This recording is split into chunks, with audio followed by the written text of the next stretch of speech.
Hello there and welcome to Thursday in Parliament. Coming up in the next half hour, as a minister hints that the UK may still make payments to Brussels even after we've left the EU, MPs demand to know more about the government's plans for Brexit. Don't the British public deserve better than this embarrassing charade? Yeah. We are 4 to 5 months from the triggering of Article 50. That will be the point at which the negotiation starts. That will be the point at which it will be very clear where we're going. The Commons holds its first ever debate on transgender equality. And on World AIDS Day, peers urge the government to do more to encourage people to get tested. It's very dangerous to go around if you don't know your HIV status. But first, the Brexit Secretary has told MPs that Britain could continue making payments to Brussels even after it's left the European Union to secure access to the single market. David Davis said ministers wanted to get the best possible access for goods and services to the European market. It's the first time the government has openly signalled money could be paid to secure favourable trading terms with the remaining 27 member states.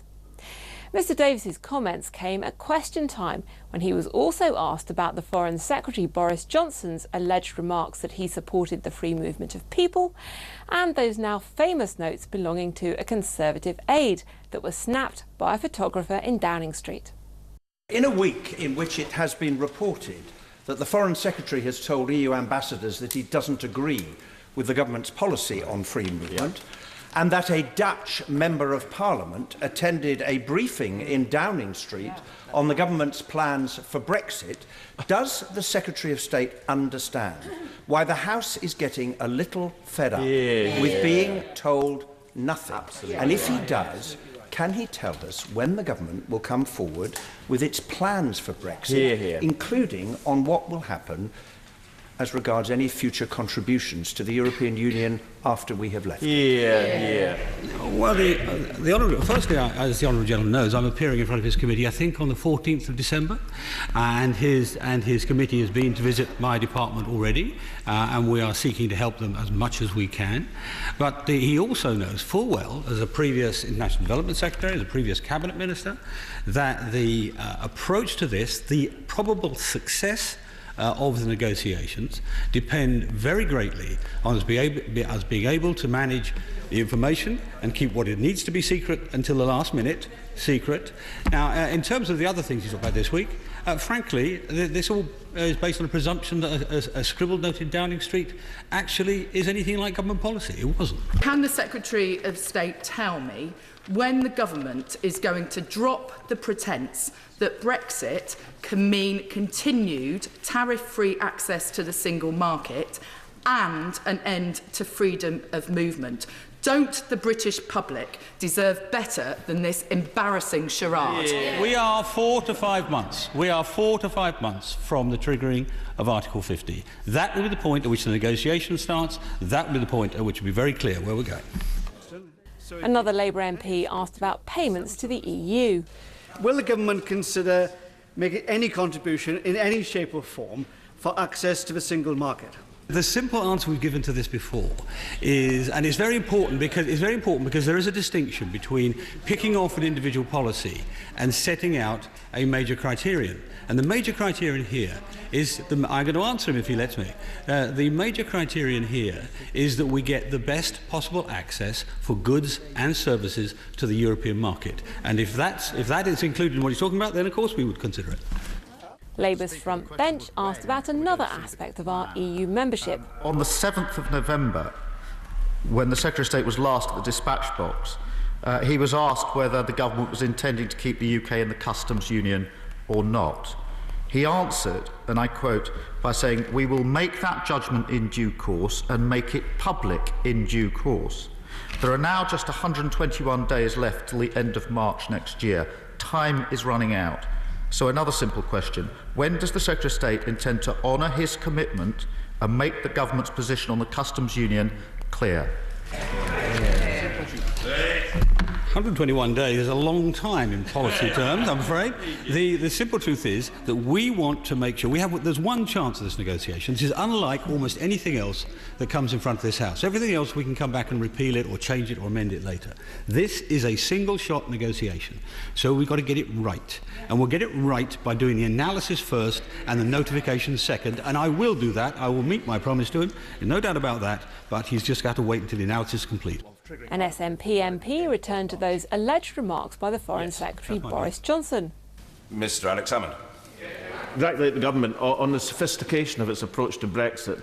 Deploying the Foreign Secretary to declare his undying support for free movement of labour is a masterly addition to the policy of chaos and confusion at the heart of the government strategy. But if 121 days is a long time in politics, how many days before the 31st of March will the government narrow down its range of policies to one and tell us what it is? We will use all 121 days to get the best possible policy for us, and then we'll put that single policy in the European Union. A Conservative Brexiteer turned to the government's appeal against a court ruling that Parliament had to have a vote on triggering formal exit negotiations, known as Article 50. Talking to businesses up and down the country, whether they voted to leave or to remain, there's overwhelming consensus. They want to get on with this, and uncertainty is the one threat, as opposed to these comically inaccurate forecasts that have been proved completely wrong by the Remain side. Can he confirm that whichever way the appeal goes in the Supreme Court, and the government does have very good arguments, there will still be time to pass the necessary legislation, if required, to stick to the timetable of triggering Article 50 by the end of March? Yes, that's my belief. David Davis. And Brexit was also centre stage in the House of Lords, where some strongly felt opinions were voiced by peers in a 3-hour debate on the options for the UK's future relationship with the continuing members of the European Union. In my view, the so-called opportunities of Brexit are largely delusional vistas. Similarly, we must stop talking nonsense about becoming an offshore Singapore or a haven of social dumping, as many on the continent believe the government plans. Full participation in the single market on fair rules should be the aim. The debate featured a maiden speech from a former senior diplomat. The mood I find in Europe is not one of wanting to punish the UK, but of great sadness that a country that has done so much for peace and prosperity on the continent should be turning its back on this project at a time of such turbulence and danger in the world, and that for the European countries they see the European project as being still a great deal better than the alternatives of a narrow nationalism on the continent. And that sense of feeling is very, very powerful. And they're not going to roll over easily and give us a deal which we would like. This is a two-way process. And what exactly have we got to offer? What exactly are we saying that we will do for them when we're asking them to do things for us? The former Home Office Minister dismissed those who argued Britain wasn't in a strong place to negotiate a good exit deal. I think their objective is clear, my lords. They want to stay in the EU and ignore the referendum result. They've largely given up on the ploy of a second referendum, except for some noble lords, and will now try and make the case that the single market is absolutely essential to our future, and they claim that people did not vote to leave the single market, just the EU. Not so, my lords. People voted to take back control of our money, our borders and our laws, and staying in the single market completely thwarts those aims. If we stay in the single market, the ECJ decides our law. We then have to pay into the budget and accept freedom of movement, and that is not taking back control. My Lords, I fundamentally disagree with all the words that the noble Lord has spoken, apart from the fact that we are a great country. My sense is that we still have absolutely no idea of our destination, let alone how to navigate the journey towards Brexit. And it's absolutely clear that whatever the result of the negotiations, it is simply not possible to have a better deal with the EU than we have now. And we should remember this is not just a trade issue. There are a huge number of issues in relation to EU law, to justice, agriculture, fisheries, defence, home affairs, the environment, amongst many. And 2 years' negotiation will not be enough.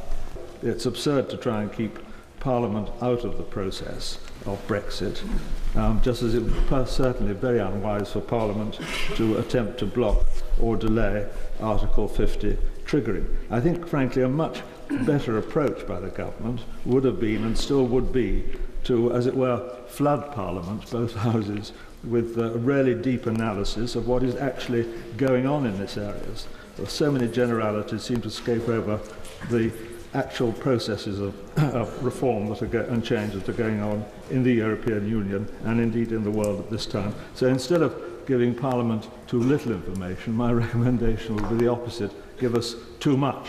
How can anyone claim the final decision was made in a 15-hour slot on the 23rd of June 2016? That was the start decision. No mandates flowed from it. It is perfectly reasonable, responsible and indeed democratic to consider how sometime in the future the final decision should be made. Another referendum could well be needed and justified, so it must include the future of the UK by including 16 and 17-year-olds. Lord Rooker putting his faith in young voters. You're watching Thursday in Parliament with me, Alicia McCarthy. The Prisons Minister has told MPs the government has reached a deal with the Prison Officers Association over health and safety, pay and pensions.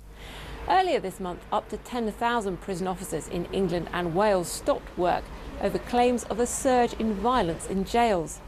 A High Court injunction ordered them to end a 24-hour protest.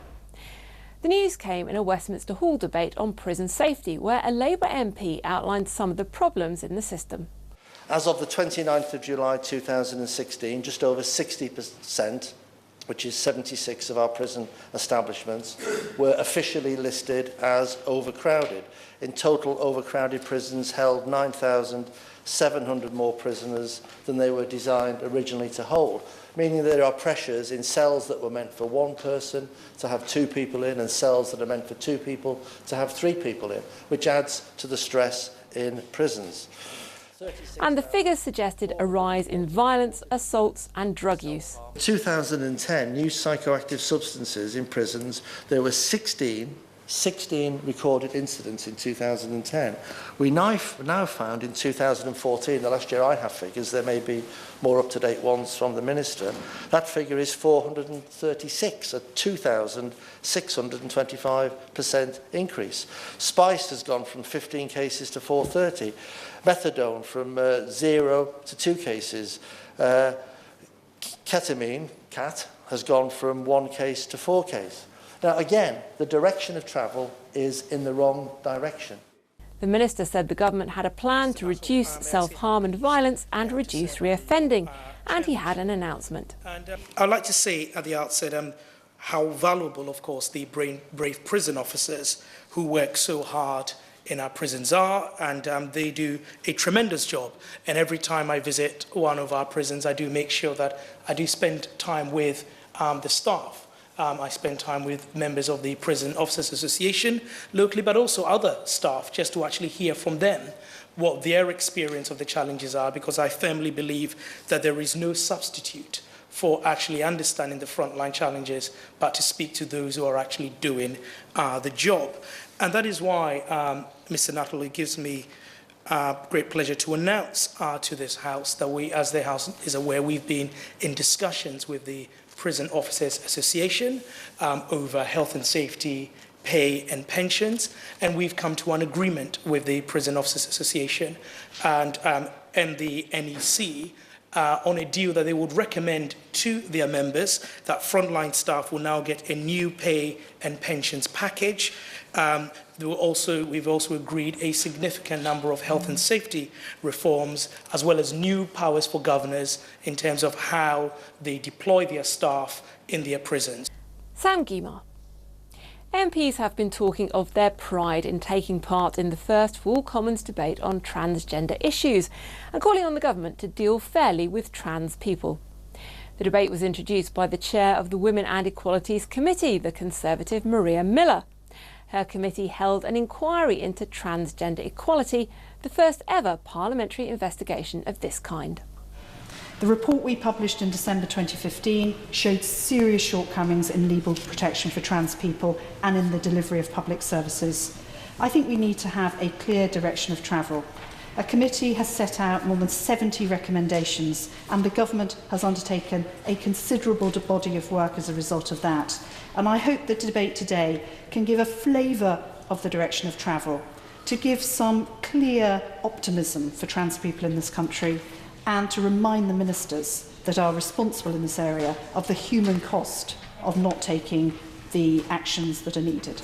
This is the first time that a debate has been held on the floor of the House of Commons, and it marks a very, very amazing day for everyone in the 650,000 number of transgender or non-gendered people in the UK too. And I think ultimately, as we celebrated yesterday, 50 years of schools out in the Speaker's apartments.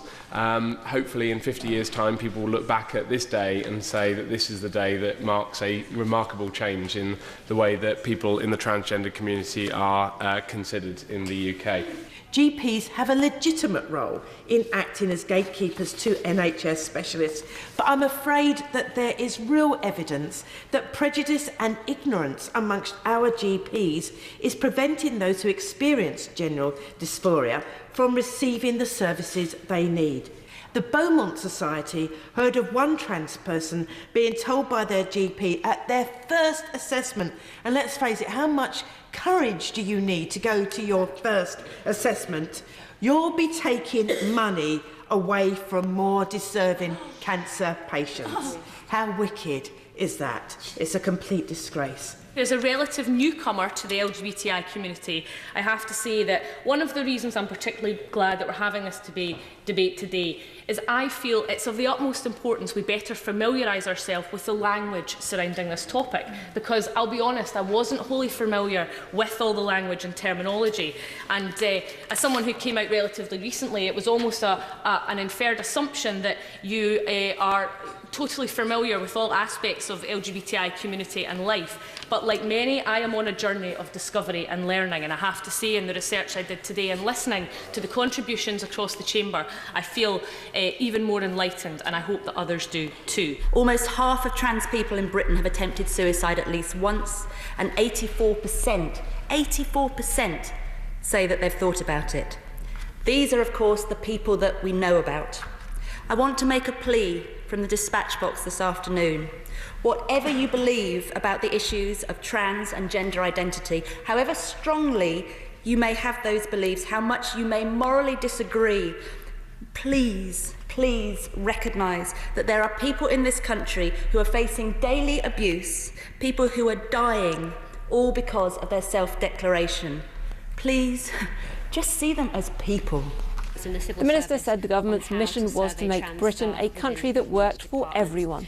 I hear comments, Madam Deputy Speaker, that the government has not gone far enough or fast enough on trans equality, and I say to that, watch us, as we deliver sustained and embedded change. We have shown that we can achieve major social reform. After all, we are the government that introduced same-sex marriage, a defining milestone in equality, and we will achieve the same milestone for our trans community by revising the Gender Recognition Act and other major initiatives. I'd like to thank the Women and Equality Select Committee once again for their report, and will continue to listen to the voices on this important matter and deliver positive change for the trans community. A new vaccine against HIV, the virus that causes AIDS, is being tested in South Africa in what scientists say is the first large-scale study since 2009. About 7 million people in South Africa are living with the virus, and the project aims to enrol nearly 5,500 young men and women. Experts hope the vaccine will be the final nail in the coffin for HIV. The news came on World AIDS Day, December the 1st. In the Lords, peers put down a string of questions about the fight against the illness. The Minister said the National Institute for Health and Care, or NICE, has issued new guidelines to the NHS on how to find those people who don't know they're infected. Early diagnosis of HIV through increased testing carries huge benefits.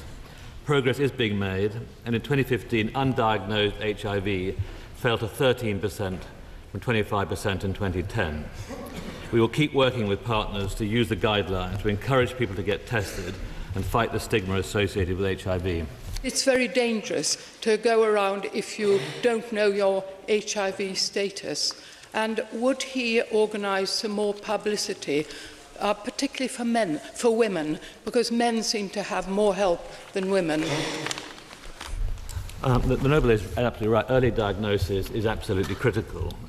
We've made huge progress. The WHO guidelines aim for 90% of people to be diagnosed with HIV. We are now 87%. Sweden is the only country in the world that has hit the 90% target for the WHO has said. Other peers turn to the funding and provision of a drug known as PrEP, which has been shown to prevent HIV infection in people at high risk of the virus. There has been much prevarication and procrastination on the issue as to who is responsible for providing access to PrEP, a drug that is known to actually prevent the transmission of the HIV virus. More people are at risk than ever before. So will the government explain how it is working with NHS England and Gilead, the supplier of the drug PrEP, to take the lead on this issue? And if the price of PrEP does not decrease, how will the government ensure that those at significant risk of the HIV virus will have access to it, and when? My Lords, there are negotiations that have been going on between NHS England, Gilead and others, and we expect to have a very positive outcome in the very near future, in the next few days. My Lords, the reasons why some men do not use condoms are many and complex. Why will the government not fund PrEP when it has proved to be so effective in preventing HIV? And would the Minister not agree that PrEP on the NHS could potentially save the NHS money? My Lords, I think one of the purposes of the Act promoted by my noble friend Lord Lansley was to remove the Secretary of State and depoliticians from these sort of very difficult clinical decisions. That decision will be made by NHS England, and we expect that decision, and we expect a positive decision to be made in the very near future. Lord Pryor. While staying in the Lords, there were calls for more action to protect farms and rural small businesses from flooding. Last winter, as many as 15,000 homeowners made insurance claims for storm and flood damage, and the first named storm of this winter, Storm Angus, has already caused flooding in several parts of the UK. After protracted negotiations, the government and the insurance industry agreed to set up a scheme known as Flood Re, which enables people in higher flood risk areas to get affordable flood insurance. So, would ministers extend it further? There are no plans to extend Flood Re because it is based on council tax bans and was specifically designed by the insurance industry for households at the highest flood risk. This would include farmhouses under a domestic policy. We are, however, working with the British Insurance Brokers Association, BIBA, who are launching a commercial product very shortly that provides flood insurances to business. May I thank my noble friend for the answer and refer to my interests on the register. Would my noble friend agree that this insurance must be affordable? Will he further agree that it is particular rural areas that have suffered extensive damage from recent flooding and historic flooding? Will the government agree that the 2% increase in the premium insurance tax will be spent on flood defence measures to make sure that this flood damage will be less pervasive in the future? My Lords, I think it's fair to say, if I could just explain to your Lordships, that £2.5 billion, a 6-year programme of capital flood programme allocated to DEFRA to 2021, that is the route to protect more than 300,000 homes, 205 miles of railway, 340 miles of roads. And I think this is the way that we will overwhelmingly ensure that more of our, not only our urban areas, but our rural areas are better protected. And including it in that programme will be £1.5 billion of benefits for agriculture. But I will bear in mind what my noble friend has said and will write to her. Flood Re is very much in its start-up phase. It only began trading in April this year, and 53,000 policies in insurance terms is not very many. And the concept will really be proven when the first claims are successfully settled and paid. And secondly, that once that is done, however, it would be very sensible for the government to engage with the relevant parties in conversations for extending the concept of Flood Re, different from Flood Re itself. to small businesses, which I think would be greatly to the benefit of this country. Is it possible that we waste a lot of money spending on flood defence systems? You don't, especially around rivers, you don't abolish flood water by spending money on defences, you simply push it on elsewhere. In my former constituency, I did wonders for Upton-on-Severn and ruined the lives of people in Tewkesbury. The Minister said the government was committed to looking at getting the best value it possibly could. And that's it from us for now, but do join me on Friday night at 11 for a full roundup of the best of the week here at Westminster, including the highlights from Prime Minister's questions. We'll also be finding out who won what at the Political Studies Association Annual Awards to recognise Westminster's movers and shakers. But for now, from me, Alicia McCarthy, goodbye.